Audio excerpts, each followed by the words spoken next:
Yes people, good morning, good evening, good afternoon. कैसे हो आप सब? होप सो तुम लोग बहुत बढ़िया रहेंगे और मैं भी बिल्कुल अच्छे हूँ। मैं यही उम्मीद कर रहा हूँ कि तुम लोग का पढ़ाई बहुत अच्छा चल रहा होगा और हमारा रिकॉर्डिंग भी बहुत अच्छा चल रहा है। चलो, आज एक नया चैप्टर शुरू करेंगे। काफ़ी इंपॉर्टेंट चैप्टर भी, काफ़ी इंटरेस्टिंग चैप्टर भी। एग्जाम में तुम्हारा मतलब इस इंटर का एग्जाम में इस चैप्टर से पक्का एक क्वेश्चन आएगा, 8 मार्क से कम नहीं होगा। तो ये चैप्टर का कंसेप्चुअल नॉलेज अगर आप लेते हो तो इतना सा श्योर हो जाओ कि तुम्हें एग्जाम में 8 मार्क या 10 मार्क हो गया। सर, कौन से चैप्टर आज शुरू करेंगे? बेटा, कॉन्ट्रैक्ट कॉस्टिंग आज हम शुरू करेंगे, ठीक है? देखो, ओके। सबसे पहले रीड करो कॉन्ट्रैक्ट कॉस्टिंग क्या होता है। तुम्हारे पास ये मैथ डेफिनेटली होगा, डेस वर्चुअल का मैथ, तो अभी कॉपी में लिखने का कोई दरकार नहीं। तो जो नोट्स मतलब लिखने का दरकार होगा तो मैं डेफिनेटली लिखा दूंगा, तुम चिंता मत करो। अभी फटाफट मेरे साथ साथ कॉन्ट्रैक्ट कॉस्टिंग रीड करो। देखो, कॉन्ट्रैक्ट कॉस्टिंग क्या होता है? It is the form of a specific order costing where job undertaken is relatively large and normally takes period longer than a year to complete and which can not be executed within the factory premises. देखो, इसका मतलब क्या है पहले समझने के लिए कोशिश करते हैं। It is the form of a specific order costing. इसका मतलब कॉन्ट्रैक्ट कॉस्टिंग एक स्पेसिफिक ऑर्डर कॉस्टिंग होता है। कॉन्ट्रैक्ट कॉस्टिंग एक स्पेसिफिक ऑर्डर कॉस्टिंग होता है। ये पॉइंट तुम्हारा एग्जाम के लिए मतलब शॉर्ट क्वेश्चन के लिए बहुत इंपॉर्टेंट है। तो contract costing is a specific order costing फिर जब अंडरटेकिंग इज रिलेटिवली लार्ज, मतलब यहाँ पे जो काम होगा ना वो बड़ा काम होगा। मान लो कि मुझे एक फर्नीचर बनाना है, मैं फर्नीचर बना दूंगा, ये तो बड़ा काम नहीं है, ये तो मेरा फैक्ट्री प्रीमिसेस में हो जाएगा। लेकिन मुझे एक ब्रिज कंस्ट्रक्शन करना है, क्या ये मेरे फैक्ट्री प्रीमिसेस से हो पाएगा? नहीं। तो जहां पे काम बड़ा काम होता है जो फैक्ट्री प्रीमिसेस नहीं हो सकता है, वहां पे हम कॉन्ट्रैक्ट कॉस्टिंग का कंसेप्ट लगाते हैं, वहां हम कॉन्ट्रैक्ट कॉस्टिंग का कंसेप्ट लगाते हैं। तो और एक बार इस डेफिनेशन को रीड करो। Sir, contract costing, contract costing का मतलब it is a form of a specific order costing where job undertaken is relatively large and normally takes period longer than a year। Normally contract costing वहां लगता है जहां वो काम को खत्म करने के लिए 1 साल से ज्यादा लगता है। मान लो कि ब्रिज कंस्ट्रक्शन होगा, वहां कॉन्ट्रैक्ट कॉस्टिंग लगेगा, क्योंकि ब्रिज जो कंस्ट्रक्शन होगा वो तो लार्ज काम है, मतलब बड़ा साइज का काम, वो फैक्ट्री प्रीमिसेस से नहीं हो सकता है। ब्रिज फिर 1 साल में कंप्लीट नहीं होगा, मतलब 1 साल से ज्यादा लगेगा, ठीक है। कॉन्ट्रैक्ट कॉस्टिंग चैप्टर समझने से पहले हमें कुछ डिफरेंट टर्म समझना पड़ेगा, क्योंकि कॉन्ट्रैक्ट कॉस्टिंग के लिए सारे टर्म बहुत ही इंपॉर्टेंट होता है। अगर तुम ये सारे टर्म नहीं समझोगी तो कॉन्ट्रैक्ट कॉस्टिंग का चैप्टर तुम्हें समझ में नहीं आएगा। सर ठीक है, चलो क्या क्या टर्म हमें समझना है एक बार समझ लेते हैं।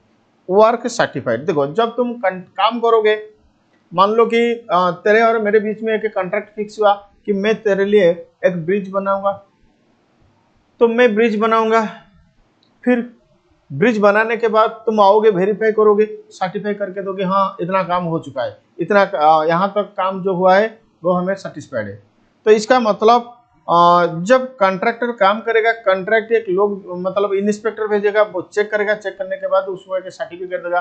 तो जितना पोर्शन को वो अज्यूम करेगा कि हाँ इतना ठीक है, उस पोर्शन को हम बोलते हैं वर्क सर्टिफाइड। तो next point is work certified, the value of a contract which has completed by the contractor and certified by the contractor।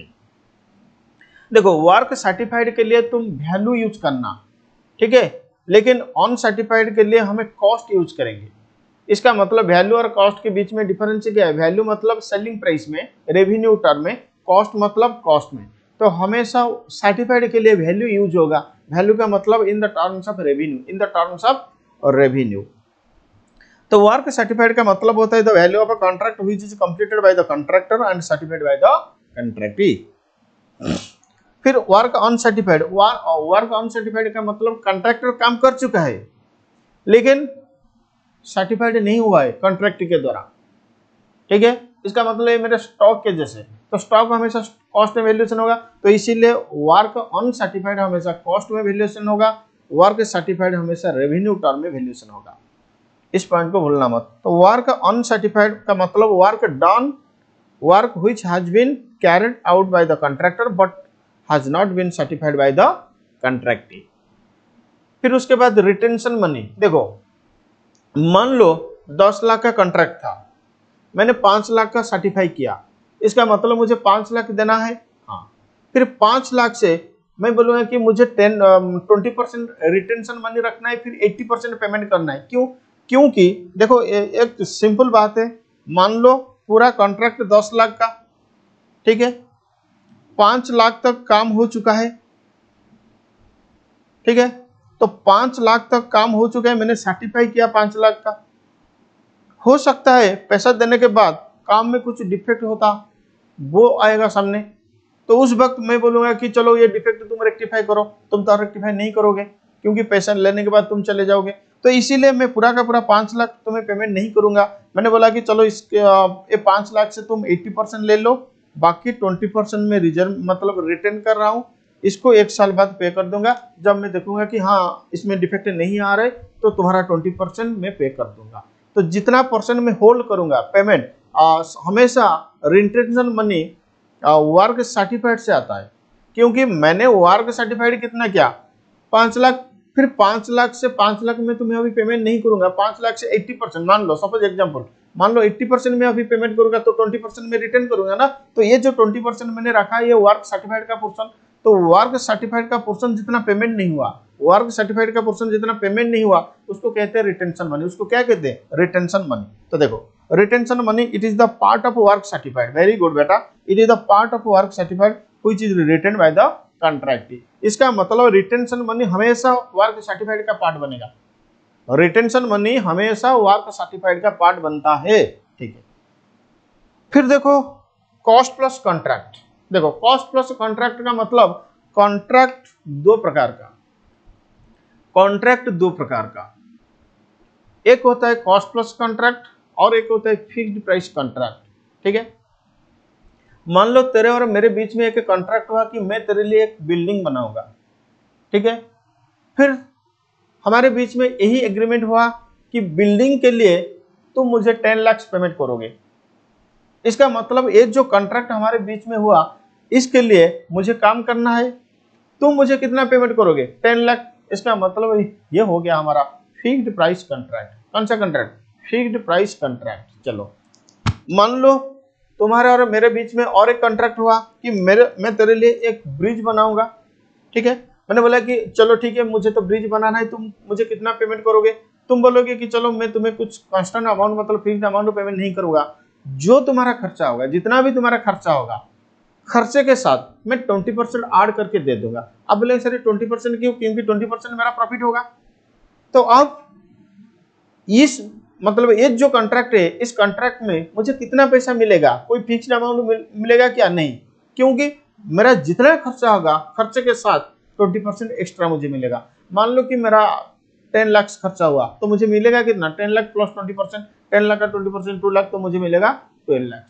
तो कॉन्ट्रैक्ट दो प्रकार का होता है, एक होता है फिक्स्ड प्राइस कॉन्ट्रैक्ट और एक होता है कॉस्ट प्लस कॉन्ट्रैक्ट। बेटा कॉस्ट मतलब करेक्ट कॉस्ट निकालना कहाँ इंपॉर्टेंट होता है? Cost plus contract. इसीलिए कॉस्ट प्लस कॉन्ट्रैक्ट हमेशा कॉस्ट ऑडिट होता है। कॉस्ट प्लस कॉन्ट्रैक्ट, अगर तुम्हारा कॉन्ट्रैक्ट कॉस्ट प्लस में जाता है तो वहां मैक्सिमम टाइम कॉस्ट ऑडिट होता है। तो ठीक है, देखो कॉस्ट प्लस कॉन्ट्रैक्ट का मतलब क्या होता है? Sorry, a contract where the value of a contract is determined by adding an agreed percentage of profit to the total cost। total cost के साथ एक agreed percentage मतलब प्रॉफिट फिक्स रहेगा, 20% या 30% या 50% या 40%, जो भी हमारे बीच में एग्रीड होगा वो फिक्स रहेगा। ये होता है हमारा कॉस्ट प्लस कॉन्ट्रैक्ट। फिर एक्सप्लेनेशन क्लॉज, एस्केलेशन क्लॉज। देखो एस्केलेशन क्लॉज का मतलब क्या होता है? मान लो ये explanation clause cost plus contract में एप्लीकेबल नहीं होता है। पहले इतना सा याद रखो कि explanation clause cost plus contract में एप्लीकेबल नहीं होता है, explanation clause fixed price contract के लिए एप्लीकेबल होता है। पहले उसका मीनिंग समझो। देखो मान लो हमारे बीच में एक कॉन्ट्रैक्ट फाइनल हुआ, जो कॉन्ट्रैक्ट 1 2 3 4 साल लगेगा। कॉन्ट्रैक्ट में मुझे एक बिल्डिंग बनाना है तुम्हारे लिए। कॉन्ट्रैक्ट का प्राइस आज फिक्स हुआ, ठीक है। समझो कॉस्ट सॉरी एक्सप्लेनेशन क्लॉज क्या होता है। देखो मान लो ये जो कॉन्ट्रैक्ट हुआ, ये बिल्डिंग मुझे 4 साल लगेगा, मेरा खर्चा तो 4 साल में होगा, फर्स्ट ईयर कुछ सीमेंट लगेगा, सेकेंड ईयर भी कुछ सीमेंट लगेगा, थर्ड ईयर भी कुछ सीमेंट लगेगा, फोर्थ ईयर भी कुछ सीमेंट लगेगा, ठीक है। लेकिन प्राइस आज फिक्स हो रहा है 10 लाख, ठीक है। अब बोलो खर्चा कब होगा? फर्स्ट ईयर में भी होगा, सेकेंड ईयर में भी होगा, थर्ड ईयर में भी होगा, फोर्थ ईयर में भी होगा। लेकिन मैंने एस्टिमेट किया, मैंने क्या किया? एस्टिमेट किया कि मेरा खर्चा होगा 8 लाख, फिर प्राइस फिक्स हुआ कितना? 10 लाख।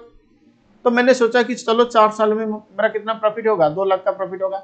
ये जो एस्टिमेट खर्चा मतलब एस्टिमेटेड कॉस्ट कितना आ रहा है? 8 लाख। ये जो एस्टिमेशन ये आज हुआ है, ठीक है। तो अगर आज एस्टिमेशन होगा तो आज के दिन सीमेंट का जो प्राइस होगा, आज के दिन सैंड का जो प्राइस होगा, आज के दिन ब्रिक्स का जो प्राइस होगा, आज के दिन आयरन का जो प्राइस होगा, वही प्राइस को कंसीडर करके मैंने एस्टिमेशन किया होगा। हाँ, मैंने देखा कि आज सीमेंट का प्राइस 200 रुपया है, फिर ब्रिक्स का प्राइस मान लो 100 रुपया है। मैंने ये 200 और 100 रुपया को कंसीडर करके मैंने एस्टिमेट किया कि मेरा कितना खर्चा होगा? 8 लाख खर्चा होगा। तो इसीलिए मैंने 10 लाख कॉन्ट्रैक्ट प्राइस में एग्री हो गया। चलो मान लो ये थर्ड ईयर सीमेंट का प्राइस 400 हो गया, फिर ब्रिक्स का प्राइस 500 हो गया। तो मैंने तो एस्टिमेट किया था 200 और 100 में, लेकिन एक्चुअली कितना हो रहा है? 400 और 500। तो मेरा खर्चा तो बढ़ जाएगा। अगर मेरा खर्चा बढ़ जाएगा, हो सकता है मेरा नुकसान हो जाएगा, ठीक है। तो इस केस में मैंने कॉन्ट्रैक्ट को बोलूंगा कि मुझे और कुछ पैसा दे दो। अगर कॉन्ट्रैक्ट मुझे कुछ पैसा एक्स्ट्रा पैसा नहीं देगा तो मैं पुअर क्वालिटी का रॉ मटेरियल यूज करूंगा। क्या मैं घर मतलब मेरे घर से पैसा ला के तो तुम्हारे लिए बिल्डिंग बनाऊंगा क्या? नहीं। तो अगर मैं पुअर क्वालिटी का रॉ मटेरियल यूज कर दूं, नुकसान तुम्हारे पास ही जाएगा, क्योंकि काल रात मतलब जब तुम वो बिल्डिंग को यूज करोगे, समझ गया क्या हो सकता है। तो इसीलिए फिक्स प्राइस कॉन्ट्रैक्ट में एक क्लॉज होता है, escalation clause. Fixed price contract में एक क्लॉज होता है, क्या? Escalation clause. ये एस्केलेशन क्लॉज का मतलब क्या होता है? चलो आज मैं कॉन्ट्रैक्ट प्राइस फिक्स कर रहा हूं 10 लाख, आज मैं कॉन्ट्रैक्ट प्राइस फिक्स कर रहा हूं 10 लाख, 10 लाख। अगर एसेंशियल मटेरियल का रेट बढ़ जाएगा, अगर एसेंशियल मटेरियल का रेट बढ़ जाएगा तो ये 10 लाख मैंने 20% इंक्रीज कर दूंगा। जो ये 20% इंक्रीज होगा, क्या हमेशा इंक्रीज होगा? तुम्हें 12 लाख से कभी भी मिलेगा? हाँ, 12 लाख से मिलेगा अगर एसेंशियल मटेरियल का रेट इंक्रीज हुआ, मतलब इन्फ्लेशन आया। तो अगर इन्फ्लेशन नहीं आएगा तो तुम्हें 10 लाख मिलेगा। एक फिक्स प्राइस कॉन्ट्रैक्ट में अगर ऐसा क्लॉज हम डालते हैं, वो क्लॉज को कहते हैं एस्केलेशन क्लॉज। वो क्लॉज को कहते हैं क्या? एस्केलेशन क्लॉज, ठीक है। देखो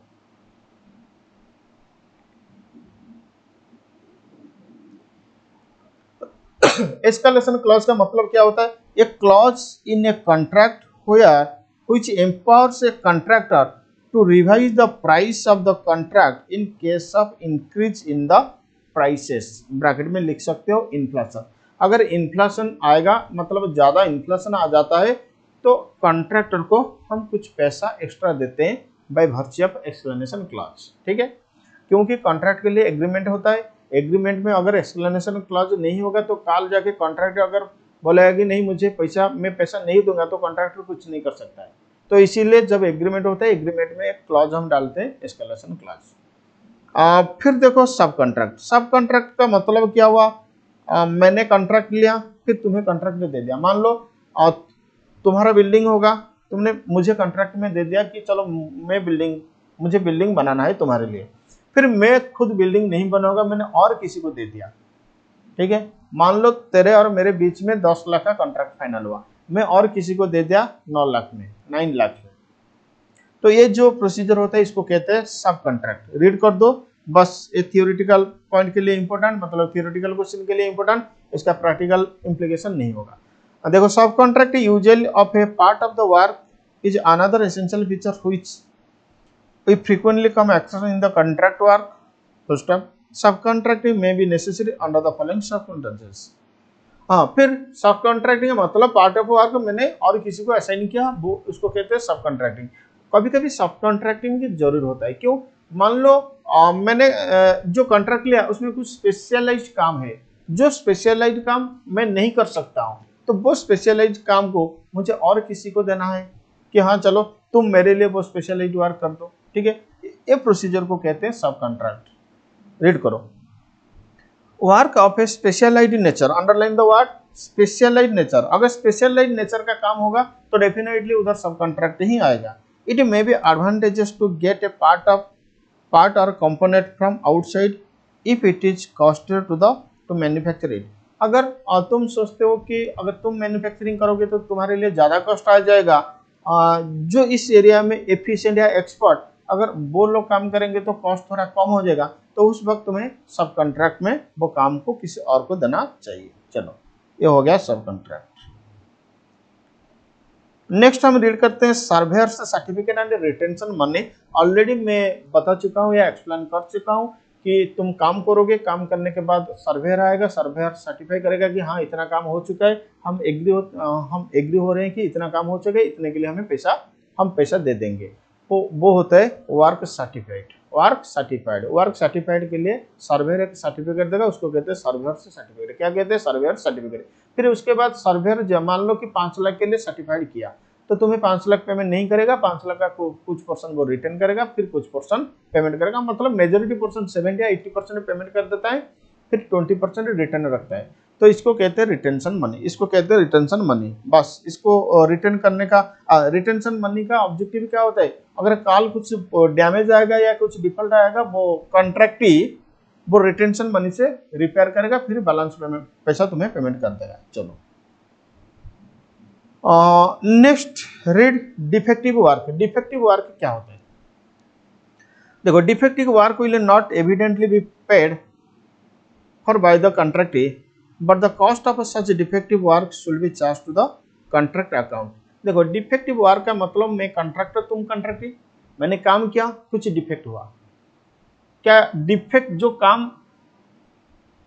काम डिफेक्टिव हुआ या जो काम में डिफेक्ट हुआ उसके लिए कॉन्ट्रैक्ट पेमेंट करना चाहिए? नहीं।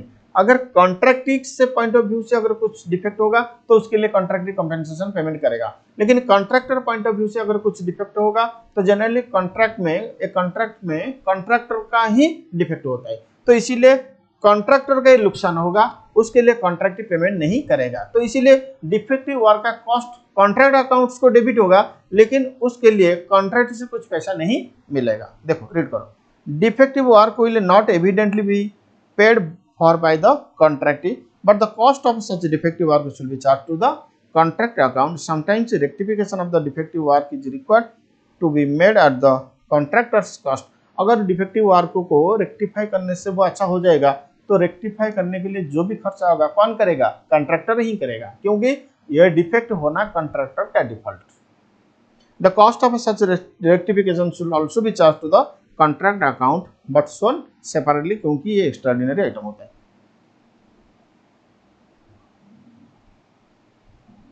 नेक्स्ट देखो, work in progress. Work in progress का मतलब क्या होता है? In contract account the value of work in progress. देखो, कॉन्ट्रैक्ट अकाउंट में अगर वर्क इन प्रोग्रेस बोला जाता है तो ये सब आएगा। क्या? Cost of work completed both certified and uncertified. बेटा, सर्टिफाइड के लिए हमेशा वैल्यू आएगा, अनसर्टिफाइड के लिए हमेशा कॉस्ट आएगा। तो सर्टिफाइड के लिए वैल्यू, अनसर्टिफाइड के लिए कॉस्ट। फिर cost of work not yet complete, cost of work not yet complete, the amount of profit taken as credit. देखो, कॉस्ट ऑफ सर्टिफाइड, यहाँ पे क्या लिखा हुआ है? कॉस्ट सर्टिफाइड, फिर उसके बाद प्रॉफिट। तो कॉस्ट के साथ अगर प्रॉफिट जोड़ोगे या ऐड करोगे वो वैल्यू हो जाएगा। तो इसीलिए तुम सिंपली समझो कि वैल्यू ऑफ वर्क सर्टिफाइड हमें चाहिए। वर्क इन प्रोग्रेस के अंदर वैल्यू मतलब कॉस्ट फिर प्रॉफिट आएगा, तो cost plus profit equal value होगा ना, तो इसीलिए वैल्यू ही आएगा। देखो, अभी मैं थ्योरेटिकल समझा रहा हूँ तो ठीक है, इसीलिए थोड़ा स्पीड जा रहा हूँ। ऐसे मत सोचो कि सर क्या आप ये चैप्टर इतना स्पीड जाएंगे, नहीं बेटा, हम स्लो जाएंगे। अभी मैं नोट्स लिखाऊंगा, फिर उसके बाद प्रैक्टिकल क्वेश्चन सॉल्व करूंगा। Profit on incomplete record, contract which have just commenced, contract which have reasonable advanced, ये सब अभी हम रीड नहीं करेंगे। Right short notes on cost plus contract, इसको रीड करो, ये ऑलरेडी हो चुका है, मतलब इसको ऑलरेडी हम डिस्कशन कर चुके हैं, खाली रीड करेंगे इसका पॉइंट को। This contract provide for the payment by the contractee of the actual cost of construction plus stipulated profit mutually decided between two parties. इसका फीचर क्या होगा? Applied in case of those contract where probable cost of the contract cannot be ascertained in advance with reasonable accuracy। देखो cost plus contract कहाँ suitable होता है? मान लो contract price fix नहीं हो सकता है, अगर हम कॉन्ट्रैक्ट प्राइस फिक्स करेंगे वो उसका एक्यूरेसी नहीं होगा, या कॉन्ट्रैक्ट का एस्टिमेटेड कॉस्ट हम एक्यूरेसी के साथ नहीं बोल सकते, तो उस वक्त हम कॉस्ट प्लस में चले जाते हैं। फिर applied when the cost of material and labour is not steady, हमें लगता है कि मटेरियल और लेबर का इन्फ्लेशन फ्रीक्वेंट, मतलब रेट प्राइस फ्रीक्वेंटली चेंज होगा। आज मटेरियल का 200 रुपया, कल 300 हो जाएगा, फिर परसों 500 हो जाएगा, फिर उसके बाद 100 हो जाएगा। मतलब जहाँ पे इंग्रेडिएंट मटेरियल का प्राइस फ्रीक्वेंटली चेंज होता है, जहाँ पे इंग्रेडिएंट मटेरियल का प्राइस फ्रीक्वेंटली चेंज होता है, वहाँ हम फिक्स प्राइस कॉन्ट्रैक्ट में नहीं जा सकते हैं। अगर फिक्स प्राइस कॉन्ट्रैक्ट में जाएंगे तो बहुत प्रॉब्लम होगा, तो वहाँ पे हमें कॉस्ट प्लस कॉन्ट्रैक्ट लेना अच्छा रहता है। चलो ये हो गया कॉस्ट प्लस कॉन्ट्रैक्ट। इसका एडवांटेजेस, कॉन्ट्रैक्टर देखो, चलो जितना भी कॉस्ट हो मुझे तो 20% प्रॉफिट मिलेगा, इसका मतलब एक कॉन्ट्रैक्टर इतना इंश्योर हो जाएगा कि मुझे एक फिक्स प्रॉफिट मिलेगा परसेंटेज में। Contract is assured of fixed percentage of profit, already मैं एक्सप्लेन कर चुका हूँ। नो रिस्क, देखो कॉस्ट प्लस कॉन्ट्रैक्टर कभी लॉस ही नहीं होगा, क्योंकि जितना भी खर्चा आएगा उसके साथ साथ मेरा परसेंटेज ऑफ प्रॉफिट में रिकवर हो जाएगा। लेकिन फिक्स प्राइस कॉन्ट्रैक्ट में कभी कभी प्रॉफिट भी हो सकता है, कभी कभी लॉस भी हो सकता है। क्यों? मान लो कॉन्ट्रैक्ट मैंने लिया था 10 लाख, अगर खर्चा 10 लाख से ज्यादा हो जाएगा तो मेरा नुकसान हो जाएगा, अगर खर्चा 10 लाख से कम होगा तो मेरा प्रॉफिट होगा। तो फिक्स प्राइस प्रॉफिट में कभी कभी लॉस भी होता है, कभी कभी प्रॉफिट भी हो सकता है, लेकिन कॉस्ट प्लस कॉन्ट्रैक्ट में लॉस होने का चांसेस नहीं है, हमेशा प्रॉफिट होगा।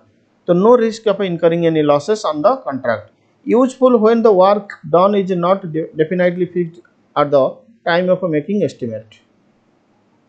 फिर शॉर्ट नोट्स दिया हुआ है एस्केलेशन क्लॉज का, ऑलरेडी मैं समझा चुका हूँ, खाली रीड करोगे। This clause is usually provided in contract as a safeguard against any likely change in the price or utilization of a material and labor. If during the period of execution of a contract the price of a material or labor raised beyond certain limit, the contract price will be increased by agreed amount, agreed percentage. Inclusion of such a term in contract deed is known as escalation clause. फिर notional profit, retention money, इसका notes लिखोगे, ये सब हम बाद में discussion करेंगे। चलो नो कॉपी के पास चलो, कॉपी में लिखो।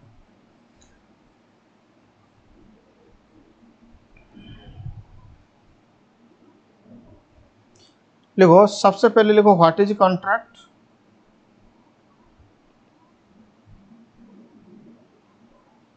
And what is contract costing.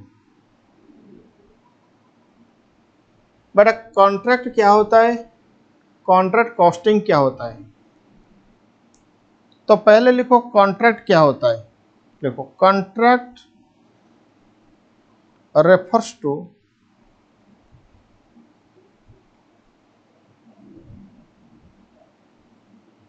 A bigger job oblique assignment.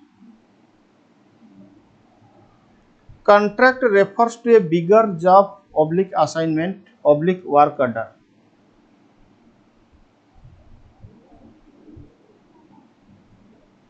Oblique work order to stop. Generally,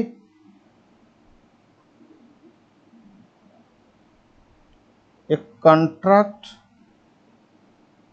commenced in 1 year and it is completed in another year. Contract एक साल में शुरू होता है और दूसरे साल में खत्म होता है।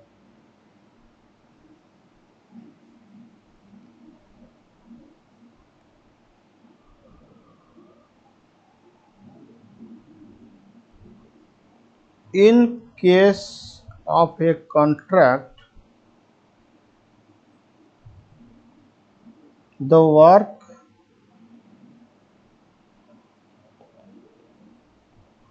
is done by one person on behalf of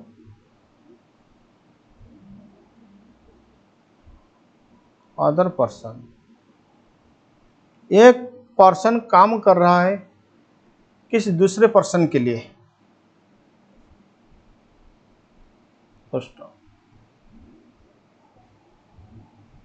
देखो examples of contract.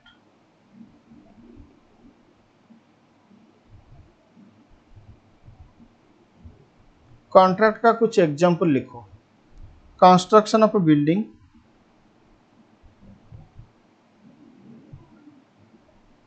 Construction of a building ये कॉन्ट्रैक्ट होता है। फिर कंस्ट्रक्शन ऑफ ब्रिज,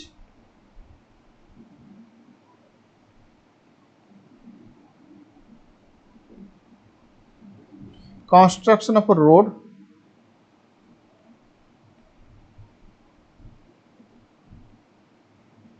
एक्सेट्रा, ये सब एक कॉन्ट्रैक्ट होता है।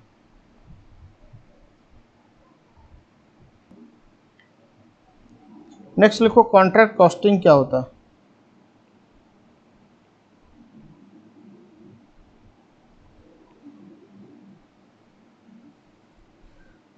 कॉन्ट्रैक्ट कॉस्टिंग क्या होता है?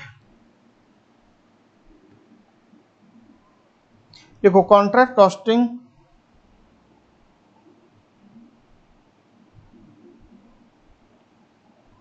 इसका और एक नाम भी है terminal costing.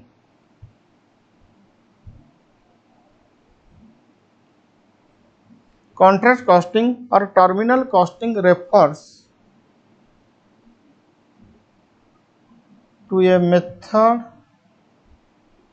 Of costing which is applied to find out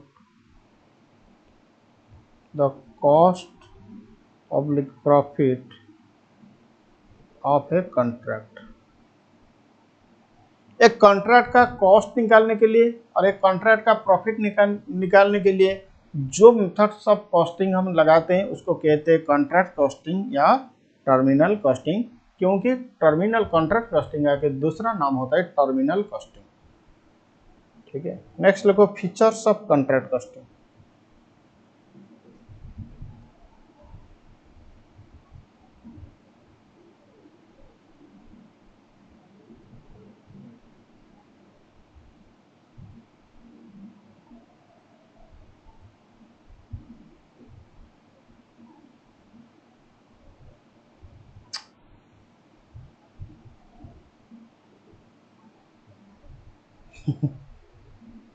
sir क्या आज सब ब्लैक ब्लैक?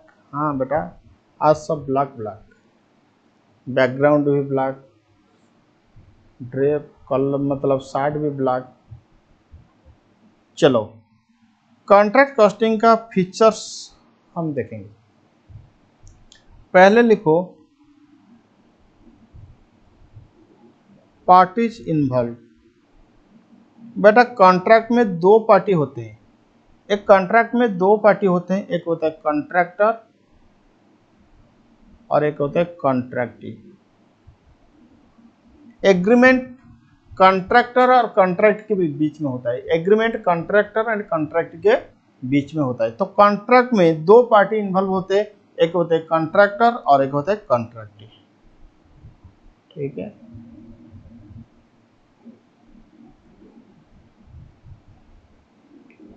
तो पॉइंट नंबर आई में लिखो कॉन्ट्रैक्टर जो काम करेगा वो कॉन्ट्रैक्टर, जिसके लिए काम होगा वो कॉन्ट्रैक्टी। जो काम करेगा वो कॉन्ट्रैक्टर, जिसके लिए काम होगा वो कॉन्ट्रैक्टी। तो कॉन्ट्रैक्टर में लिखो हु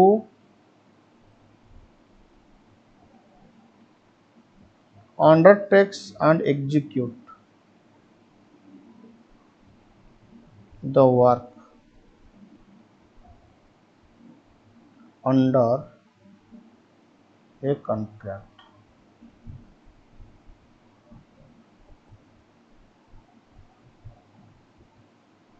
कॉन्ट्रैक्ट में लिखो person for whom the work is undertaken. जिसके लिए काम होगा वो कॉन्ट्रैक्टी, जो काम करेगा वो contractor. We are discussing features of contract. पहला फीचर्स था parties involve. Second feature b में लिखो साइट वर्क। देखो बेटा, कॉन्ट्रैक्ट का नेचर ऐसा है कि कॉन्ट्रैक्ट में बड़ा बड़ा काम होता है, वो तुम्हारे फैक्ट्री में नहीं हो सकता है, वो साइट में होगा। साइट का मतलब जहां बिल्डिंग होगा कॉन्ट्रैक्टर को वहां जाके काम करना होगा, जहां पे ब्रिज होगा कॉन्ट्रैक्टर को वहां जाके ब्रिज बनाना पड़ेगा। कॉन्ट्रैक्टर ये नहीं बोलेगा कि मैं अपने घर में ब्रिज बना के लेके दे दूंगा तुम्हें, ऐसा नहीं हो सकता है, क्योंकि ये बड़ा काम होता है, टर्नकी प्रोजेक्ट होता है, यहाँ पे साइट में वर्क होता है। तो लिखो in case of a contract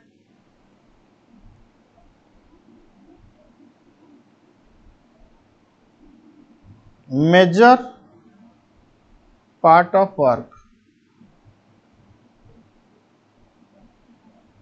is done at site of the contract।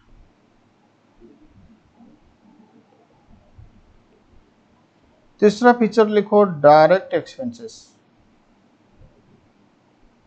बेटा क्या होता है ना, मान लो भुवनेश्वर में मेरा एक कॉन्ट्रैक्ट हो रहा है, फिर दिल्ली में एक बिल्डिंग कॉन्ट्रैक्ट में मैं बना रहा हूँ।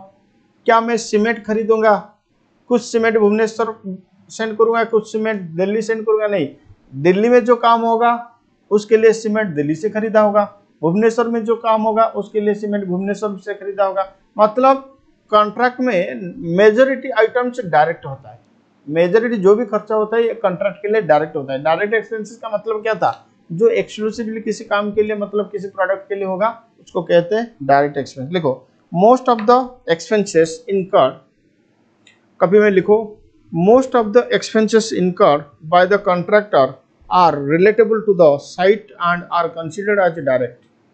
Most of the expenses incurred by the contractor, most of the expenses incurred by the contractor are relatable to the site, and are considered as direct, D में लिखो इनडायरेक्ट एक्सपेंसेस। हाँ, majority item direct होगा, लेकिन some portion head office से भी जा सकता है, तो कुछ मतलब फ्यू आइटम से इनडायरेक्ट हो सकता है। लिखो some few expenses are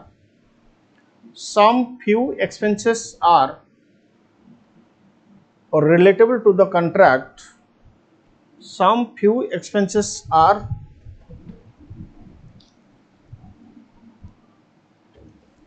relatable to the contract which is common and considered as indirect expenses, which are common and considered as indirect expenses, मतलब indirect। नेक्स्ट फीचर में लिखो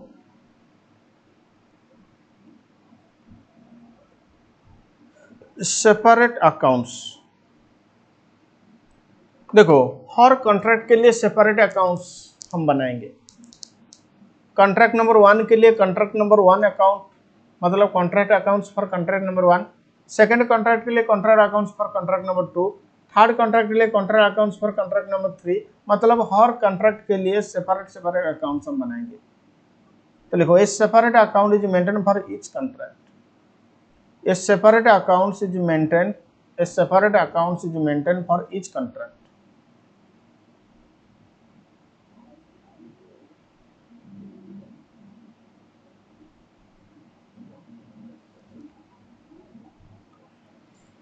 देखो कॉन्ट्रैक्ट कॉस्टिंग में सबसे इंपॉर्टेंट क्या होता है ना, कॉन्ट्रैक्ट का कॉस्ट निकालना, फिर कॉन्ट्रैक्ट का प्रॉफिट निकालना।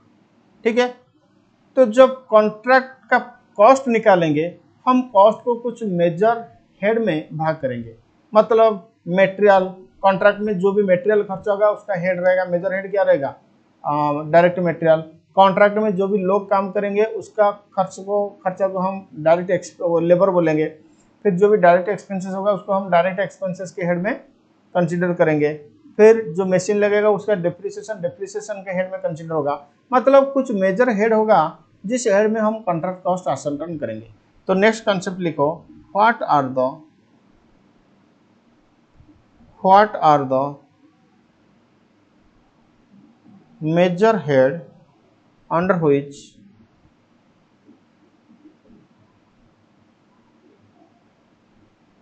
contract cost is undertaken, ascertain। मेजर हेड क्या क्या होता है जिसके अंदर कॉन्ट्रैक्ट कॉस्ट असर्टेन होता है। तो लिखो, the followings are the major head.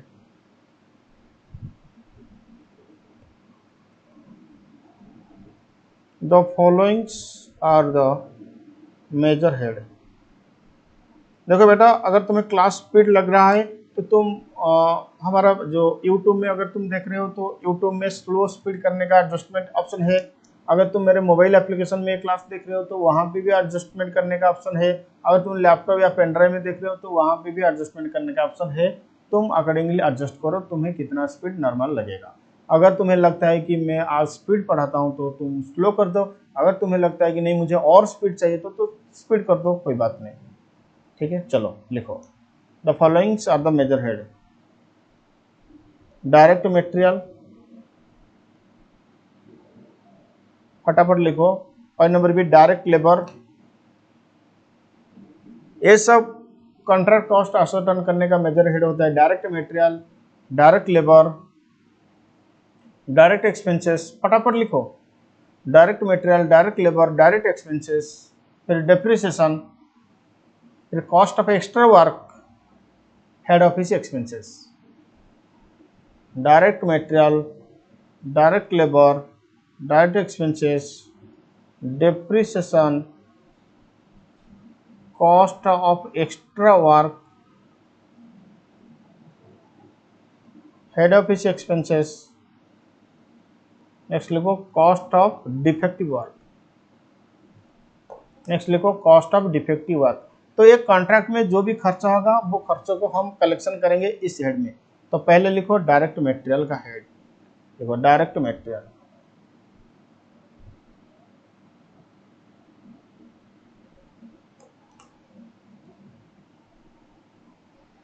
देखो रूल क्या है पहले समझो। मान लो ये तुम्हारा साइट जहां पे काम हो रहा है। अगर कुछ मटेरियल साइट के लिए परचेज होगा, कॉन्ट्रैक्ट अकाउंट से डेबिट होगा। अगर कुछ मटेरियल स्टोर से जाएगा तो कॉन्ट्रैक्ट अकाउंट से डेबिट होगा। ठीक है, अगर कुछ मटेरियल स्टॉक के हिसाब से रह जाएगा तो कॉन्ट्रैक्ट अकाउंट्स क्रेडिट होगा। इसको कॉपी मत करो, पहले समझो, मैं लिखाऊंगा। तो कॉन्ट्रैक्ट अकाउंट्स क्रेडिट होगा। अगर एक साइट से दूसरे साइट को कुछ माल ट्रांसफर हो रहा है, मतलब रॉ मटेरियल जो ट्रांसफर किया, मतलब जहां से माल ट्रांसफर हुआ वो क्रेडिट हो जाएगा, जो रिसीव किया वो डेबिट हो जाएगा। तो मतलब material transfer from one side to another side, तो supplying side credit, receiving side debit. ठीक है, अगर कॉन्ट्रैक्टी, ध्यान से समझो, अगर कॉन्ट्रैक्टी कुछ मटेरियल दे रहा है जिसके लिए कॉन्ट्रैक्ट प्राइस में वो डिडक्ट नहीं कर रहा है, मतलब फ्री ऑफ कॉस्ट में अगर कॉन्ट्रैक्टी कुछ मटेरियल दे रहा है तो उसके लिए कुछ ट्रीटमेंट नहीं होगा। अगर कॉन्ट्रैक्टी कुछ मटेरियल दे रहा है जिसके लिए वो रेवेन्यू में डिडक्ट करता है, मतलब कॉन्ट्रैक्ट प्राइस से डिडक्ट करेगा, तो वो तुम्हारा कॉस्ट भी होगा, वो तुम्हारा रेवेन्यू भी होगा। मतलब वो कॉस्ट के हिसाब से भी रिकॉर्ड होगा, वो रेवेन्यू के हिसाब से भी रिकॉर्ड होगा। अगर साइड में कुछ अबनॉर्मल लॉस हो जाता है, अगर साइड में कुछ अबनॉर्मल लॉस हो जाता है तो कॉन्ट्रैक्ट अकाउंट्स को और डेबिट नहीं होगा, वो जनरल पीएल को डेबिट होगा। ये होता है तुम्हारा कॉन्ट्रैक्ट में डायरेक्ट मटेरियल का ट्रीटमेंट। ये होगा तुम्हारा कॉन्ट्रैक्ट में डायरेक्ट मटेरियल का ट्रीटमेंट। लिखो फटाफट इस बात को। लिखो in case of contract costing, in case of contract for direct material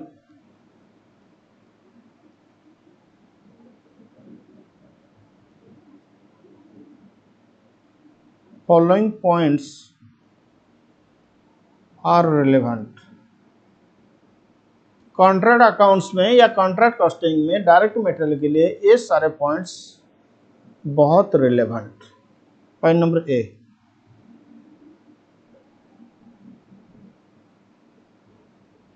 material supplied, फटाफट लिखो, from store, underline the word store, will be debited to contract accounts. अगर मटेरियल स्टोर से सप्लाई होगा तो कॉन्ट्रैक्ट अकाउंट्स डेबिट हो जाएगा। Point number B, material purchased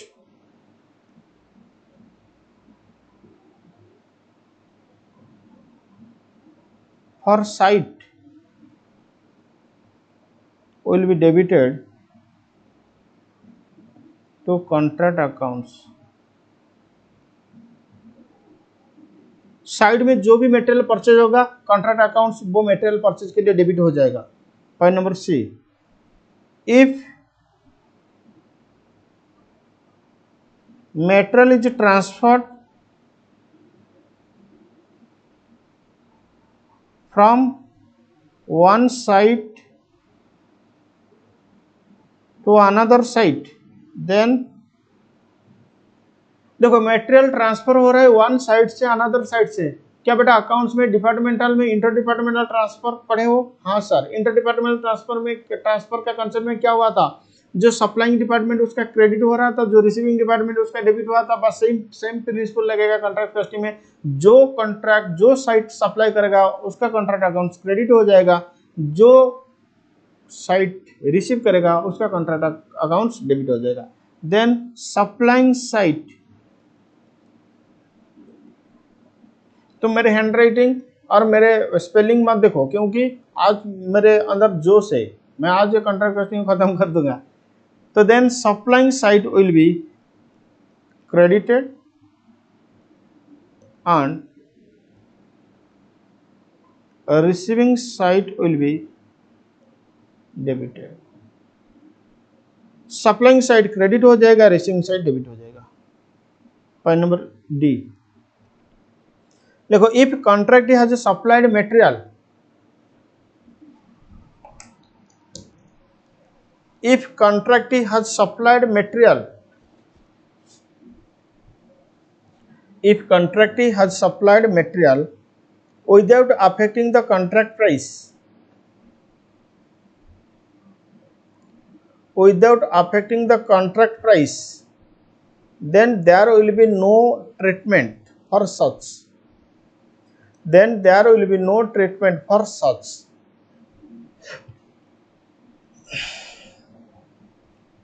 However, चलो dark mode चला गया, व्हाइट मोड आ गया। लिखो however if contract is supplied, however if contract is supplied material for which the amount is deducted from contract price, for which the amount is deducted from contract price, then it is recorded as both cost and revenue। मतलब debit भी होगा credit भी होगा। तुम बोलोगे कि sir debit करेंगे credit करेंगे, अगर कुछ नहीं करेंगे तो कुछ नहीं करेंगे तो मार्क नहीं मिलेगा। मार्क यहाँ पे क्यों मिलता है? कुछ करने के लिए तो मार्क मिलता है ना। तो तुम डेबिट भी करोगे क्रेडिट भी करोगे। It is recorded as both cost and revenue. Cost के अंदर लिखो डेबिट, रेवेन्यू के अंदर लिखो क्रेडिट। ओके, नेक्स्ट लिखो, next point, point number E शायद। If at the year end, if at the year end there is unused material, if at the year end there is unused material then the contract accounts will be credited for such, then the contract accounts will be credited for such, bracket में लिखो closing stock, closing stock बेटा closing stock के लिए accounts credit होता है ना, तो contract accounts will be credited for such, within bracket लिखो क्लोजिंग स्टॉक। नेक्स्ट लिखो if there is any abnormal loss of material, ये कॉन्ट्रैक्ट कॉस्टिंग में कॉन्ट्रैक्ट में बहुत ज्यादा होता है। साइड का मतलब चलो कोई एक रिवर है, रिवर के साइड में तुम्हारा ब्रिज हो रहा है, थेफ्ट चोरी मोरी तो होगा, डेफिनेटली होगा, तो बहुत ज्यादा होता है अबनॉर्मल लॉस कॉन्ट्रैक्ट साइड में। लिखो if there is any abnormal loss of material due to theft comma fire और other abnormal region, then cost of such loss will be debited to general PL account, then cost of such loss should be debited to general PL account by nullifying from contract accounts। अगर contract को debit हुआ है तो credit करो, nullify हो गया, अगर debit नहीं हुआ है तो डेबिट मत करो, लेकिन वो अमाउंट डेबिट हो गया जनरल पीएल को। Such loss will be debited to general PL account by nullifying from contract accounts। चलो ये हो गया तुम्हारा डायरेक्ट मटेरियल का नोट्स। नेक्स्ट लिखो note for direct labour.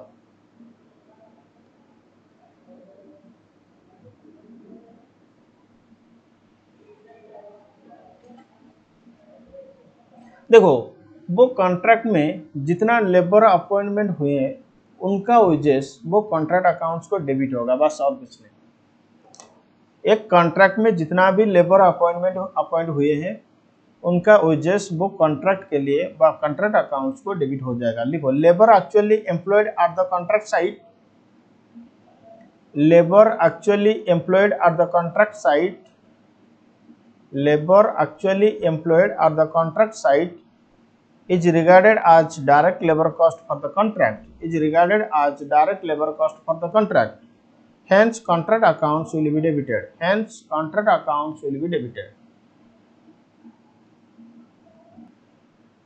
next लिखो depreciation।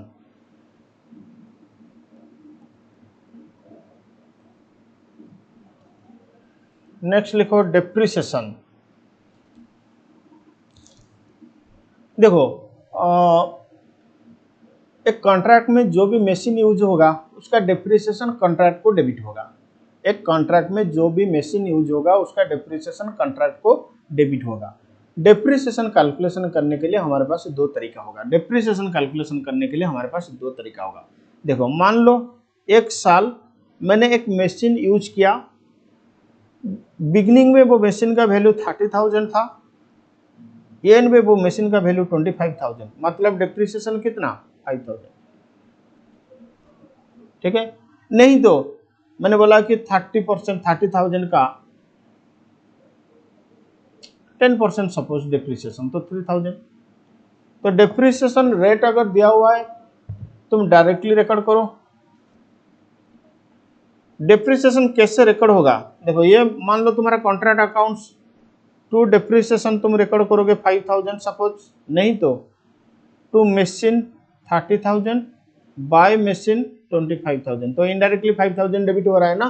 तो डेप्रिसिएशन रिकॉर्ड करने का दो तरीका है। लिखो to provide depreciation to the contract, depreciation के अंदर नोट लिखो to provide depreciation to the contract with respect to asset used at a site, with respect to asset used at a site, there are two alternative methods, there are two alternative methods, there are two alternative methods। method 1 में लिखो value of asset will be debited to the contract accounts, value of asset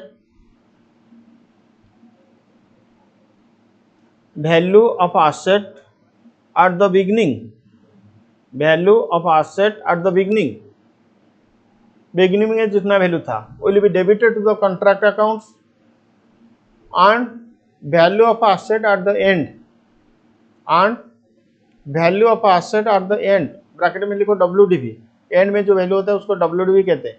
value of asset at the end within bracket लिखो WDV will be credited to the contract accounts, will be credited to the contract accounts. ये रहा तुम्हारा contract accounts to machine value at beginning by machine value at end। नहीं तो method 2 लिखो, only depreciation will be debited to contract accounts. Method 2 में क्या होता है ना, डेप्रिसिएशन अमाउंट कॉन्ट्रैक्ट अकाउंट्स को डेबिट होता है। Only depreciation amount will be only depreciation amount will be recorded to contract accounts। चलो अब बहुत इंपॉर्टेंट एडजस्टमेंट हम सीखेंगे, cost of extra work.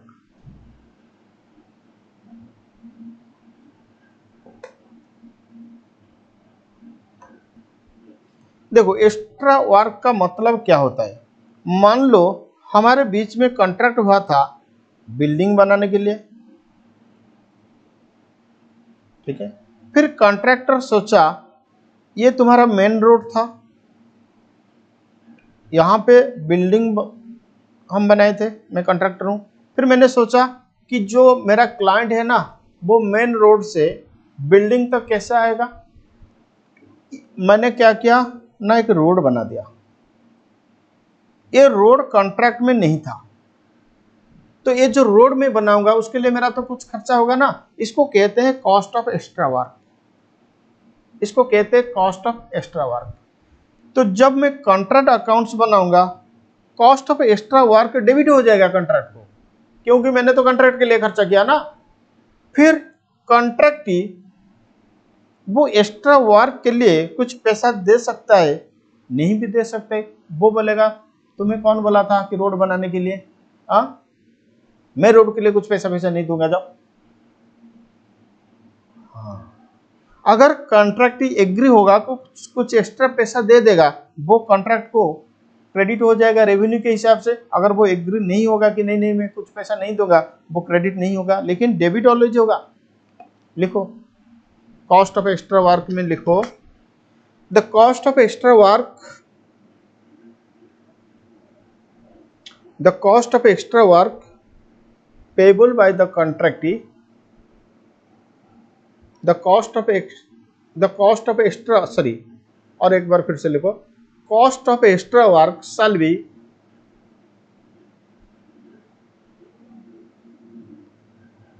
debited to contract accounts, cost of extra work shall be debited to contract accounts, full stop। If contractee agree to pay some extra money, if contractee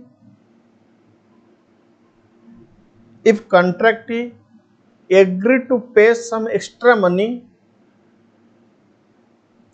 for such extra work, then it will be added with contract revenue, बेटा contract accounts को debit होगा अगर कॉन्ट्रैक्टी agree होता है कि हाँ मैं कुछ एक्स्ट्रा पेमेंट दे दूंगा, तो वो कॉन्ट्रैक्ट रेवेन्यू में ऐड होगा, अदरवाइज रेवेन्यू में ऐड नहीं होगा। नेक्स्ट लिखो head office expenses.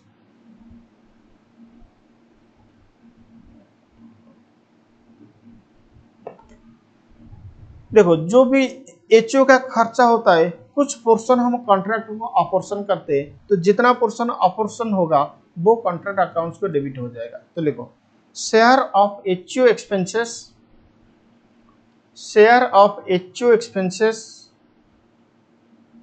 allocated to the contract, share of HO expenses allocated to the contract shall be debited to contract accounts, shall be debited to contract accounts। ठीक है,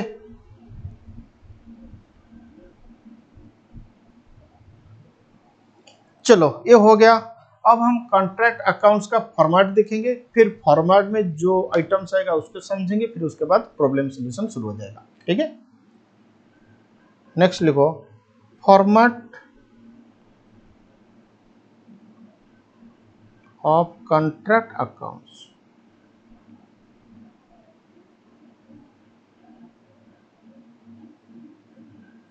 देखो हम दो format देखेंगे। एक फॉर्मेट होता है for first year. First year का फॉर्मेट सब्सिक्वेंट ईयर का फॉर्मेट डिफरेंट होता है, तो इसीलिए हम दो फॉर्मेट देखेंगे। पहले फॉर्मेट देखेंगे फर्स्ट ईयर का, सेकंड फॉर्मेट देखेंगे फॉर सेकंड ईयर नहीं, for subsequent year.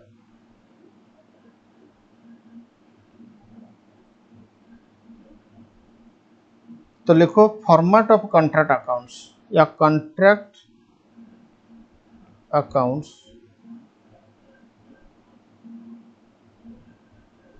First year.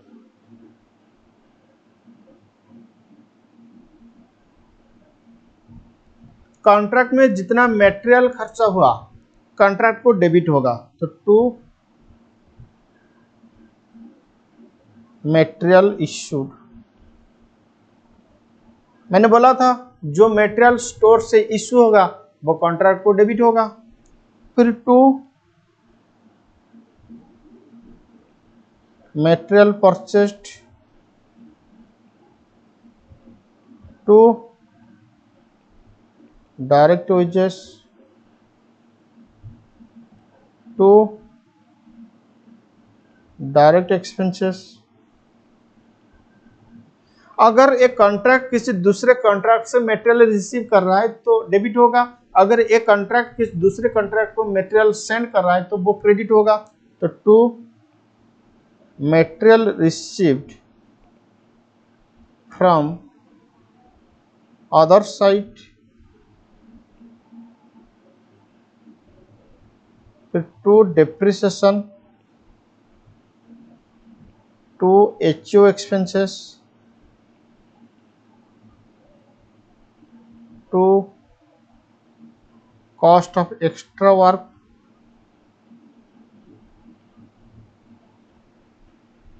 Okay, लिखो बाय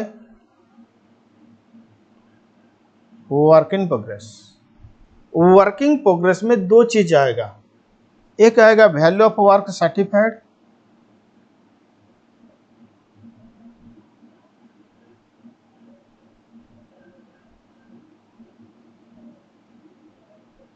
बटा में वैल्यू लिखा, और एक क्या आएगा वैल्यू ऑफ वर्क अनसर्टिफाइड नहीं, cost of work uncertified. Work in progress में दो चीज आता है, वैल्यू ऑफ वर्क सर्टिफाइड और एक आएगा कॉस्ट ऑफ वर्क अनसर्टिफाइड। ध्यान दो, सर्टिफाइड के लिए वैल्यू, अनसर्टिफाइड के लिए कॉस्ट। क्यों? उसका लॉजिक है ना। अब लिखो by material to other site, by material in stock. अब जो आएगा उसको हम बोलेंगे टू नोशनल प्रॉफिट। प्रॉफिट हम नहीं बोलेंगे, नोशनल प्रॉफिट। ठीक है, ये बैलेंसिंग फिगर। ये नोशनल प्रॉफिट से कुछ प्रॉफिट पीएल को जाएगा और कुछ प्रॉफिट रिजर्व में रहेगा, उसका कंसेप्ट हम बाद में डिस्कशन करेंगे। तो अभी लिखो जो भी रिजल्ट आएगा ये होगा हमारा नोशनल प्रॉफिट। तो एक काम करो, यहाँ पे थोड़ा रेफरेंस के लिए लिख सकते हो, some portion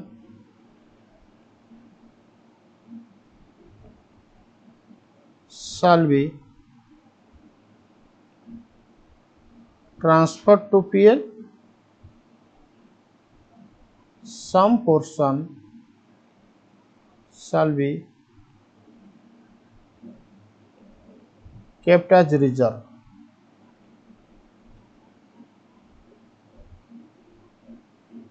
As per rule to be discussed later. कितना पोर्शन पीएल को जाएगा, कितना पोर्शन रिजर्व में रहेगा, उसका रूल हम बाद में डिस्कशन करेंगे, लेकिन अभी इतना सा श्योर हो जाओ कि कुछ पोर्शन पीएल को जाएगा, कुछ पोर्शन रिजर्व में रहेगा। ठीक है,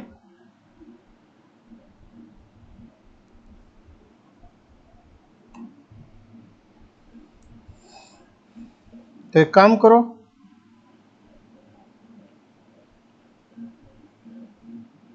ये जो नोशनल प्रॉफिट है ना, इसको थोड़ा ऐसे लिखो,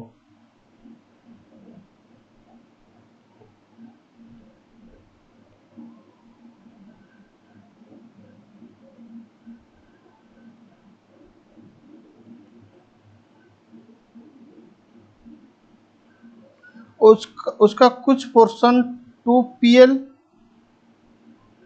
और कुछ पोर्शन टू रिजर्व। रिजर्व का मतलब टू बैलेंस कैरिड डाउन।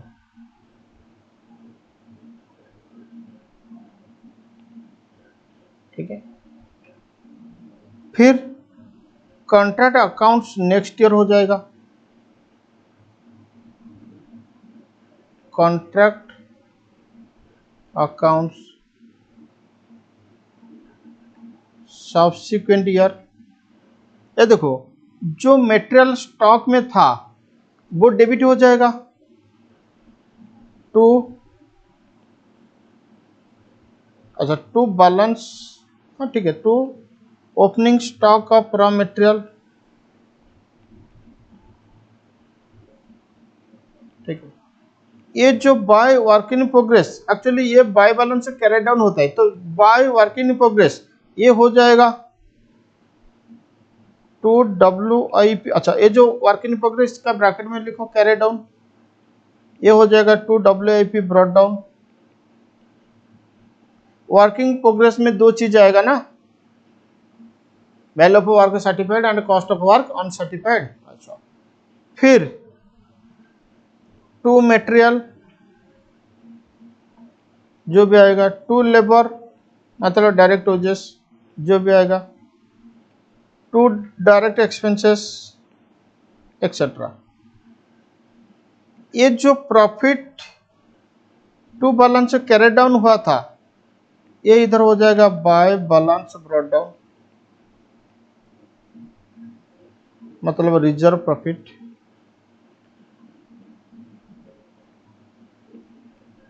ठीक है, अब समझो, फिर करेंट ईयर का बाय WIP आएगा, by material to other side आएगा, बाय स्टॉक आएगा, ऐसे चलेगा। लेकिन इतना सा नेक्स्ट ईयर के लिए इंपॉर्टेंट, जो पिछले साल का क्लोजिंग स्टॉक था वो नेक्स्ट ईयर का ओपनिंग स्टॉक हो जाएगा, जो पिछले साल का WIP कैरी डाउन हुआ था वो नेक्स्ट ईयर का WIP ब्रॉट डाउन हो जाएगा, जो पिछले साल का प्रॉफिट कैरी डाउन हुआ था वो नेक्स्ट ईयर का ब्रॉट डाउन हो जाएगा। फिर जो करेंट ईयर में मटेरियल लेवल लगेगा वो आएगा, फिर करंट मतलब फर्स्ट ईयर का डाटा फिर से आएगा।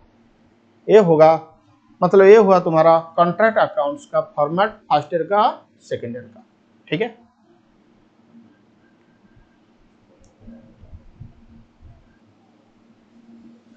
नेक्स्ट देखो, जो मैंने अभी समझाया कि कुछ प्रॉफिट, नोशनल प्रॉफिट का कुछ पोर्शन पीएल को जाएगा, नोशनल प्रॉफिट का कुछ पोर्शन रिजर्व में रहेगा। हम रूल बाद में डिस्कशन करेंगे, अभी वो रूल डिस्कशन करने जा रहे हैं। That is profit on incomplete record sorry contracts. ये कॉन्सेप्ट को रीड करो, प्रॉफिट ऑन इनकम्प्लीट कॉन्ट्रैक्ट्स, ये सब उसका सब पॉइंट। ठीक है,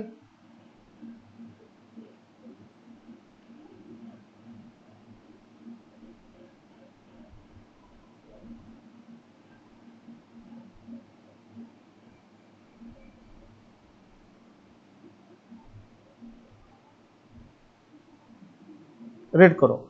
for the purpose of finding out the portion of profit out of notional profit to be transferred to PL account, the contract are divided in following manner।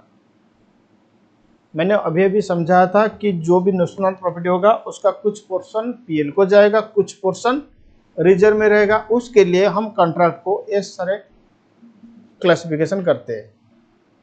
Contract which have just commenced, type 1। Type 2, contract which have reasonable advance. Type 3, contract which are almost complete. Notional profit से कितना portion PL को जाएगा, notional profit का कितना portion reserve में रहेगा, ये जानने के लिए कॉन्ट्रैक्ट को 3 प्रकार में भाग करते हैं। Contract which just commenced, contract which are reasonable advance, contract almost complete. Copy में लिखो, फिर मैथ भी रीड करो, 2 काम एक साथ करो। लिखो, how to determine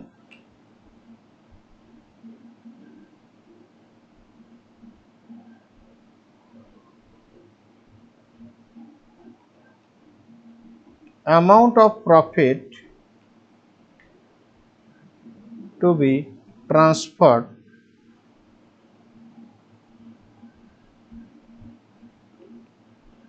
to PL account and kept in reserve. तुम कैसे डिटरमाइन करोगे कि कितना प्रॉफिट पीएल को जाएगा, कितना प्रॉफिट रिजर्व में रहेगा? तुम कैसे डिटरमाइन करोगे कि कितना प्रॉफिट पीएल को जाएगा, कितना प्रॉफिट रिजर्व में रहेगा? लिखो, फॉर दिस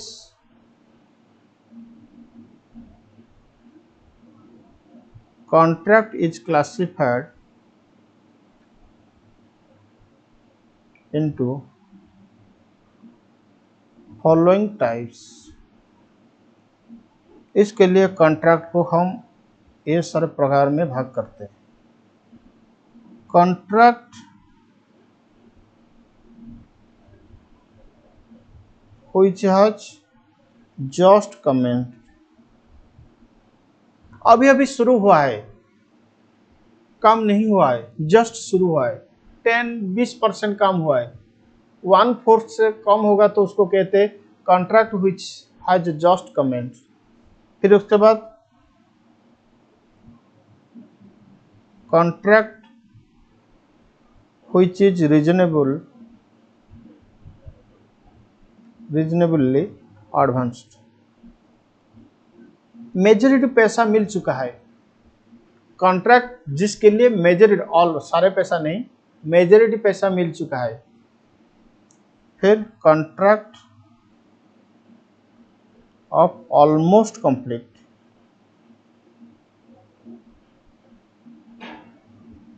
ऑलमोस्ट मतलब कॉन्ट्रैक्ट अभी खत्म होने वाला है, फिनिश होने वाला है।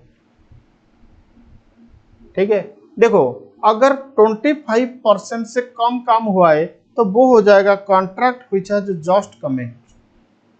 25 से लेकर 90% तक कंप्लीट हुआ है वो हो जाएगा contract which is reasonable advanced. 90% से ज्यादा हुआ है contract which is almost complete. अगर 100% हो चुका है तो कंप्लीटेड कॉन्ट्रैक्ट। ठीक है, ऐसे काम करो और भी एक लिखो, 100% complete.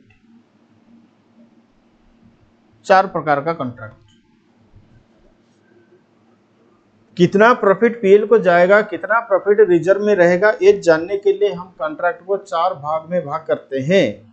Contract which has just commenced, कितना काम हुआ है उसको कहते हैं degree of completion.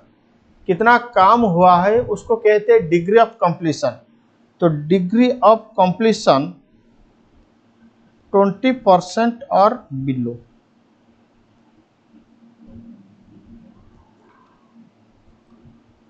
Sorry, less than 20% करो।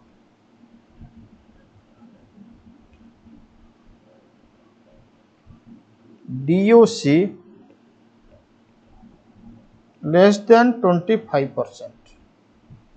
अगर पूरा का जितना भी टोटल काम है ना उसका 25% से कम हुआ है, 25% होगा तो कॉन्ट्रैक्ट विच रीजनेबल एडवांस हो जाएगा।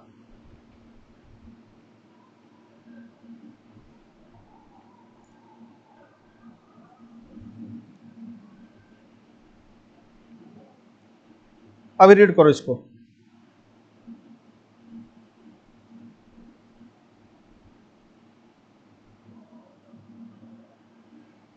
अच्छा अच्छा, एक काम करो, ये गलत हुआ, इसको हटाओ।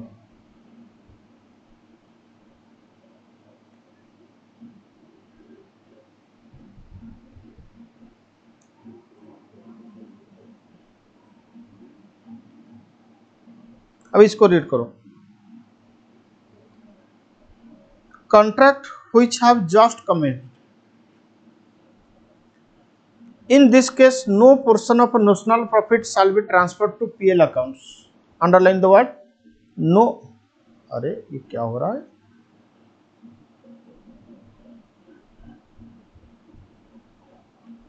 no portion of notional profit shall be transferred to PL accounts, enter amount is kept as reserve। अगर कॉन्ट्रैक्ट अभी अभी शुरू हुआ है, अगर कॉन्ट्रैक्ट अभी अभी शुरू हुआ है तो कुछ भी प्रॉफिट पीएल को नहीं जाएगा, पूरा का पूरा नोशनल प्रॉफिट रिजर्व में रहेगा। There are no hard and fast rule, there are no hard and fast rule to determine that a particular contract is just commenced or reasonable advance or almost complete. However, as per general norm, the contract in which less than 1/5 work is done are regarded as contract which have just commenced। मैंने इसीलिए मतलब वहां से हटाया था वो जो degree of completion वाला पॉइंट, क्योंकि पहले रीड करेंगे फिर उसके बाद लिखेंगे। देखो, कौन सा कॉन्ट्रैक्ट को बोलेंगे जस्ट कंप्लीट, कौन सा कॉन्ट्रैक्ट को बोलेंगे रीजनेबल एडवांस, कौन सा कॉन्ट्रैक्ट को हम बोलेंगे ऑलमोस्ट कंप्लीट। इसके लिए कोई हार्ड एंड फास्ट रूल नहीं है, इसके लिए कोई हार्ड एंड फास्ट रूल नहीं है, लेकिन जनरली लोग यही कहते हैं, लेकिन जनरली लोग यही कहते हैं कि अगर 25 मतलब 1/4 का मतलब 25% ना, अगर 25% से कम काम हुआ है, the contract in which less than 25% work is done, 25% से अगर कम काम हुआ है तो वो कॉन्ट्रैक्ट को हम बोलेंगे कॉन्ट्रैक्ट जस्ट कमेंट। ठीक है, चलो नोट में लिखो, कॉन्ट्रैक्ट जस्ट कमेंट्स का मतलब क्या होता है, DOC इज लेस देन 25%। इस केस में क्या होगा, no amount shall be transferred to PL, entire notional profit, entire notional profit shall be kept in reserve, entire notional profit shall be kept in reserve। ठीक है, चलो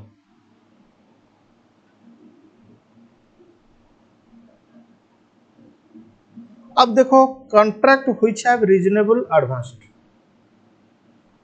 in this case the profit to be transferred to profit and loss account out of notional profit is based on degree of completion। Degree of completion के हिसाब से profit transfer होगा, किसके हिसाब से, डिग्री ऑफ कंप्लीशन के हिसाब से। The degree of completion of the contract can be find out by comparing the work certified. तो डिग्री ऑफ कंप्लीशन कैसे कंप्यूट किया जाएगा उसका फॉर्मूला मैं बाद में लिखा दूंगा, लेकिन अभी इतना सा समझो कि नोशनल प्रॉफिट का कितना पोर्शन पीएल को जाएगा, कितना पोर्शन रिजर्व में रहेगा, वो डिपेंड करेगा डिग्री ऑफ कंप्लीशन के ऊपर, डिग्री ऑफ कंप्लीशन के ऊपर। देखो, if the degree of completion of the contract is less than or equal to 1/4, चलो लेस देन यहां से हटाओ,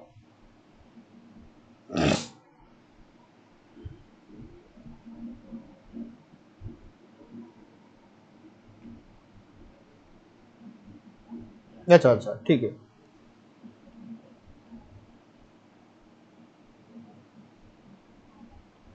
If the degree of completion of the contract is less than or equal to 1/4, no portion of notional profit, no portion of notional profit shall be transferred to profit and loss account and the entire amount will be kept as reserve।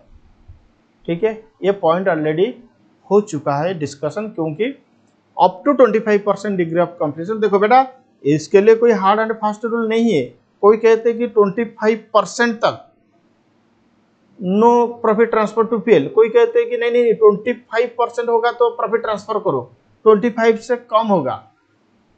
ठीक है, तो तुम मेरे साथ जा सकते हो, जो भी लिखोगे तो नोट्स दे दोगे। 25% से कम होगा, 25% से कम होगा तो कुछ प्रॉफिट हम, कुछ पोर्शन हम पीएल को ट्रांसफर नहीं करेंगे, एंटायर प्रॉफिट को हम रिजर्व में रखेंगे। ठीक है,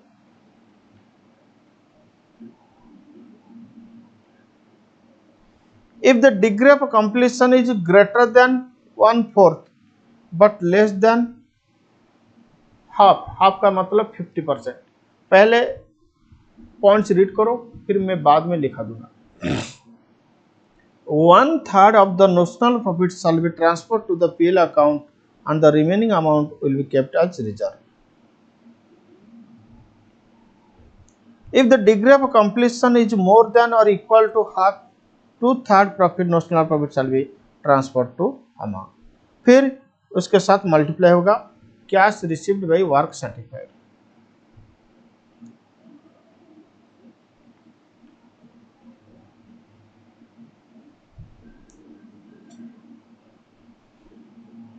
contract which is reasonable advanced का मतलब होता है, तुम यही नोट के हिसाब से चलो, लेस देन 25% होगा तो नो प्रॉफिट, 25% से लेकर लेस देन 90%, नहीं अप टू 90% होगा। एक मिनट,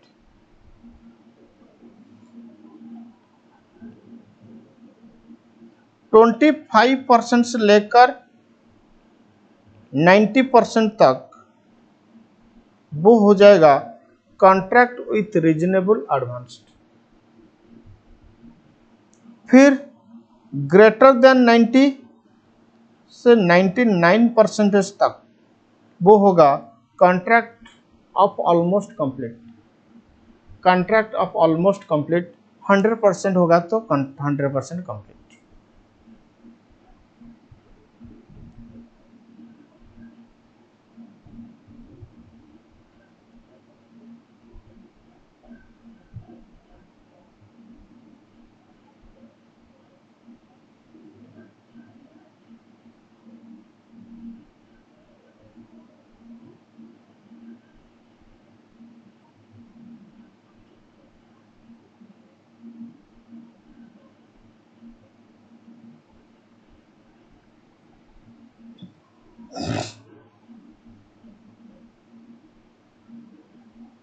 जस्ट कमेंट्स का रूल ऑलरेडी डिस्कशन कर चुके हैं।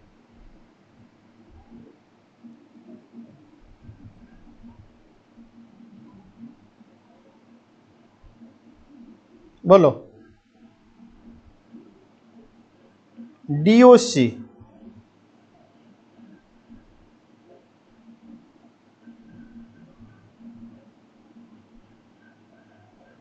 Less than 25%। अगर डीओसी लेस देन 25%, इसको तुम बोल सकते हो अप टू 24.99%, वो कॉन्ट्रैक्ट को बोला जाएगा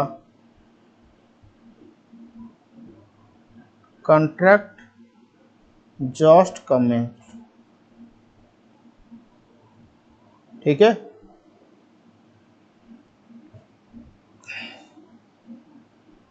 डीओसी 25% से लेकर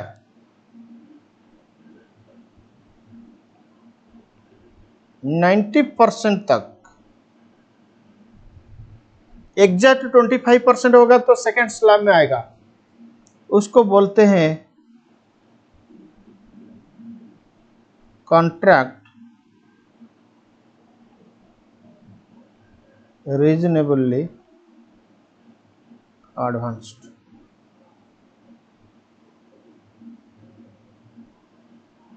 DOC 90.01 ग्रेटर देन 90 ना, 90.01 से 99% तक ऑलमोस्ट कंप्लीट।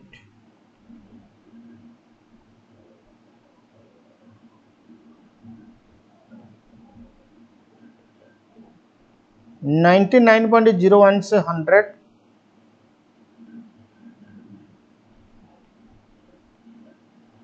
Fully complete. देखो 99.01 से 100 फुल्ली कंप्लीट, ठीक है। एक के लिए रूल ऑलरेडी हम डिस्कशन कर चुके हैं, किसके लिए,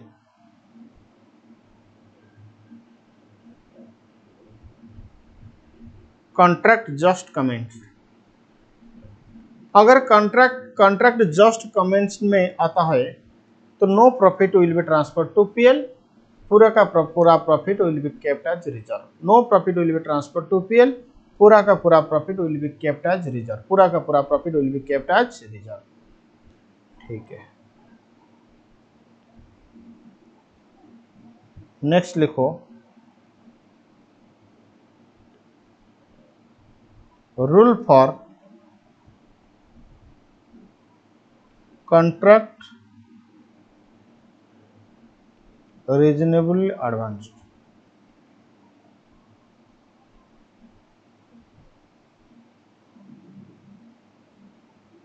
rule for contract reasonably advanced, rule for contract reasonably advanced.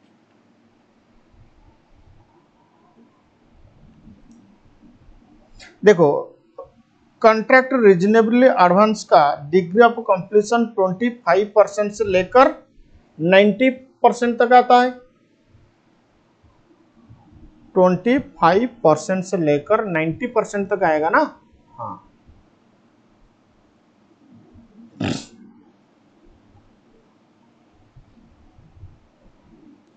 तो लिखो, if degree of completion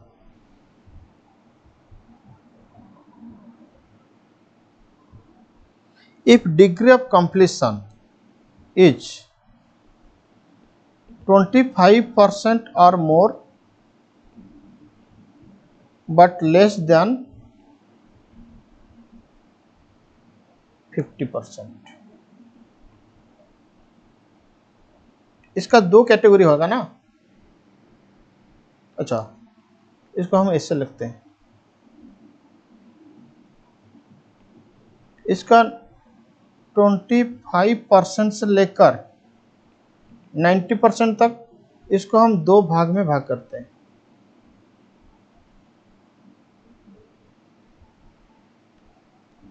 if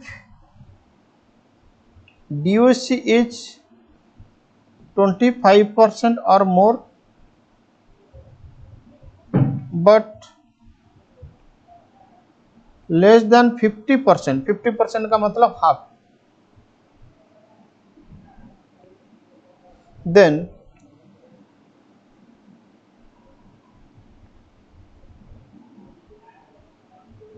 one by three into notional profit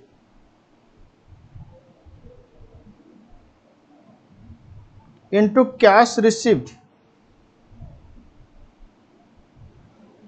by work certified,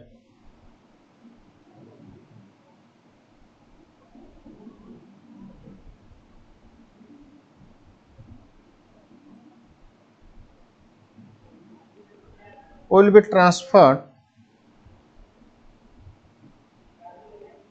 2PL। जो बैलेंस नोशनल प्रॉफिट होगा वो रिजर्व में रहेगा, जो बैलेंस नोशनल प्रॉफिट होगा वो रिजर्व में रहेगा। अब लिखो इफ DOC इज 50% और more up to 90%। if DOC is 50% or more up to 90%, 50% or more up to 90%, तो 2/3 into notional profit into cash received, इसको मैं शॉर्ट में लिख रहा हूं, जगह नहीं है, into cash received divide by work certified will be transferred to PL।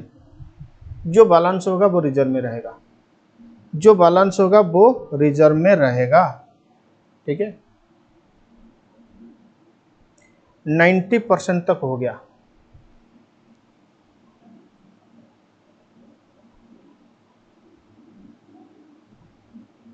Contract reasonable advance हो गया 25 से लेकर 90। अब हम देखेंगे कॉन्ट्रैक्ट ऑलमोस्ट कंप्लीट। नेक्स्ट लिखो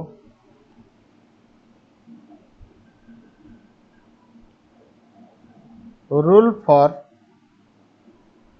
कॉन्ट्रैक्ट ऑलमोस्ट कंप्लीट, मतलब ग्रेटर देन 90% टू 99%। ठीक है, rule for contract almost complete greater than 90% to 99%, greater than 90% to 99%।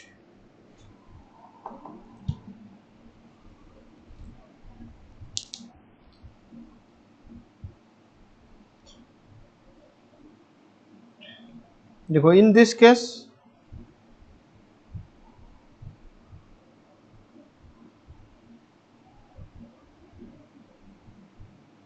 the amount of profit to be credited to be transferred to PL account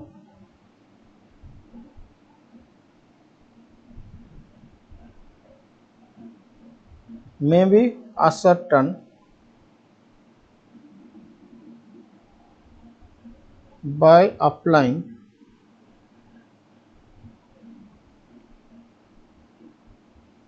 following formula।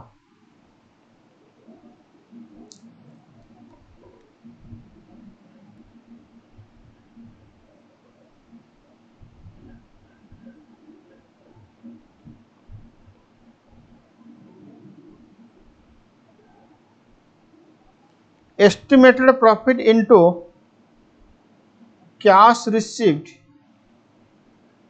divided by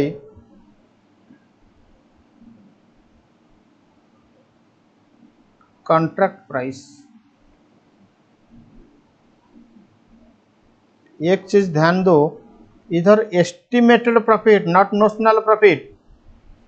ठीक है, तो यहां पे notional profit लिख के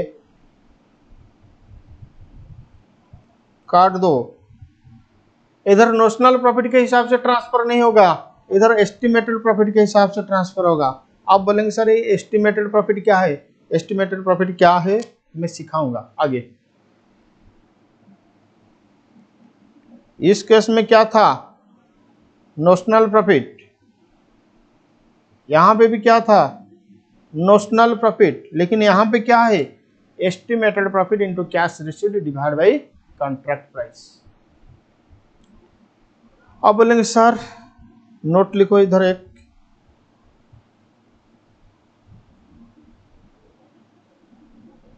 estimated profit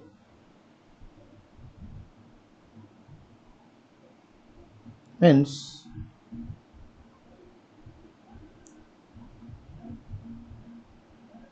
contract revenue minus estimated total cost,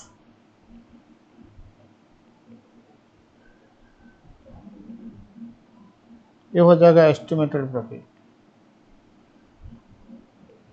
contract revenue minus estimated total cost, ये हो जाएगा तुम्हारा एस्टिमेटेड प्रॉफिट। ठीक है, नेक्स्ट लिखो फॉर 100%, अच्छा फुल्ली कंप्लीट कॉन्ट्रैक्ट, क्या था? Fully complete contract.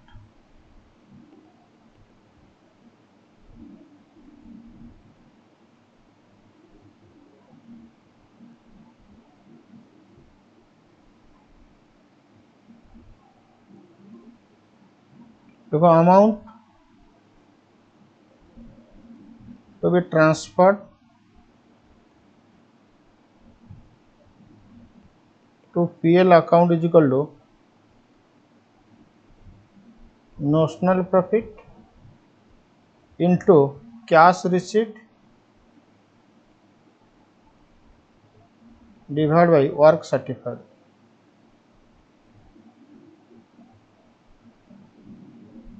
यहाँ नोशनल प्रॉफिट है, लेकिन एस्टिमेटेड प्रॉफिट ओनली 90 से लेकर 99 तक।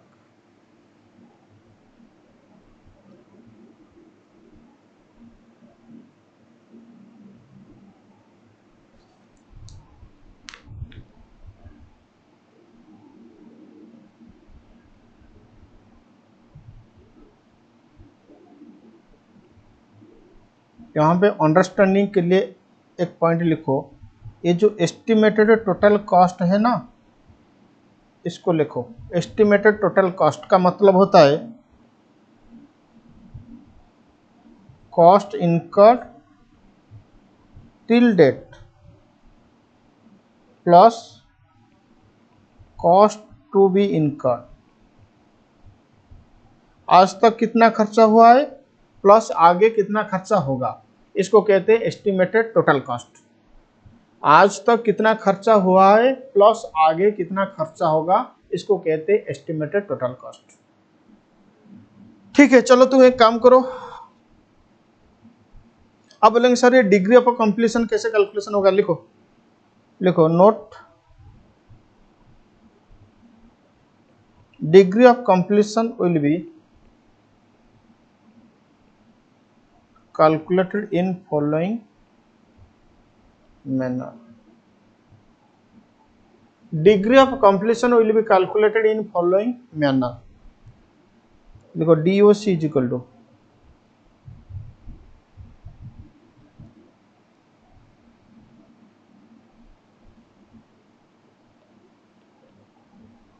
value of work certified divided by contract price into 100 or